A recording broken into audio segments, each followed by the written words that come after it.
Соблюдение всех санитарно-эпидемиологических норм позволит нам не только сохранить здоровье большинства жителей республики, но и чьи-то жизни. Стоит с пониманием отнестись, ведь это не чья-то прихоть, а вынужденные условия, которые нам диктуют реалии сегодняшнего дня. Соблюдение санитарных норм на сегодняшний день – самая действенная мера защиты от вируса. Роспотребнадзора провели сотрудники администрации города Назрань. При входе в один из магазинов продовольственной сети проверяющих работники встречали в масках. Для безопасности клиентов все поверхности обрабатываются. Есть антисептики. У кассы специальная разметка. Мадина Цицкиева, исполняющая обязанности администратора, следит за тем, чтобы принятые меры соблюдались неукоснительно.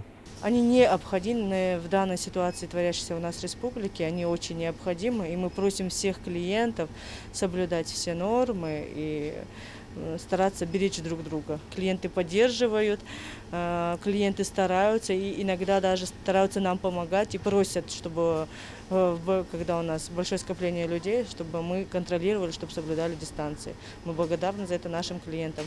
Сотрудники администрации и Роспотребнадзора ежедневно мониторят объекты, которым разрешено работать в условиях распространения коронавируса. Проверяют, как соблюдается эпидемиологический режим. В их перечень входят на сегодняшний день продуктовые магазины и точки продаж товаров первой необходимости. Также разрешена торговля крупным реализатором строительных материалов. Владельцы, администраторы каких-либо торговых предприятий, торговых точек, организаций, магазинов, они понимают всю ответственность происходящей ситуации.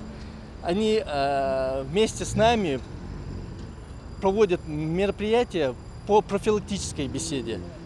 По профилактической беседе с арендаторами, если у них кто-то взял аренду торговую точку. В основном, магазины, все эти объекты, они с пониманием относятся к данной ситуации. Да, не бывает не без нарушений. Этим нарушением мы выявляем. Строгий режим самоизоляции и мониторинг компетентными органами соблюдения санитарных норм немного стабилизировала ситуацию. Первый день после продления режима самоизоляции главой Республики Ингушетия в ходе масштабной проверки самого большого торгового центра Назрани фабрика ни одного нарушения не было обнаружено. Вот сейчас проверки у нас сегодня полностью масштабные были, нарушений мы не обнаружили. Кроме продуктовых магазинов, которые разрешены, а которые нет, то люди уже понимают, что их грозит административного характера протоколы, поэтому, я думаю, они уже намного стали и спокойнее, и лучше. Что касается посещаемости рынка, то она остается активной. И это несмотря на то, что все павильоны с одеждой и парфюмерией официально закрыты. Также не должны работать салоны красоты и парикмахерские, кинотеатр и различные кафе. Ведь именно эти объекты способствуют распространению коронавируса. Разрешение получили лишь магазин «Детский мир» с товарами питания и аптеки. В условиях критической ситуации администрация рынка, соблюдая все предписания, не забывает о своих арендаторах, оказавшихся заложниками сложившейся ситуации. Было поручение главы нашего. Во-вторых, собственник данного заведения сказал, вот, учитывая все положение людей, арендную плату не брать на время карантина.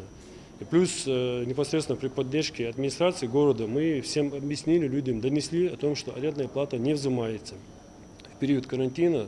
Пандемия коснулась абсолютно всех сфер жизни и особо экономической. Дорожают не только товары так называемого панического спроса, но и сопутствующая продукция. Главной причиной стало создание дефицита, но с преодолением коронавирусной пандемии ожидают прихода экономики в норму и падения ажиотажного спроса, что остановит рост цен, а во многих сегментах их понизят до уровня января этого года. Ну а пока поставщики не спешат понижать цены, отчего сами предприниматели переживают кризис.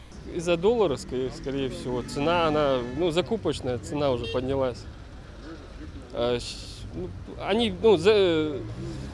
Поставщики подняли, и автоматически мы тоже понимаем. Мы работаем напрямую с поставщиками, с заводами, с производителями, и сейчас они говорят, уже будет идти на снижение. По результатам проверок даны рекомендации. Сотрудники администрации города Назрань призвали жителей республики быть ответственнее и не нарушать режим самоизоляции. Харон Аздоев, Джамалел Тамасханов, Новости 24.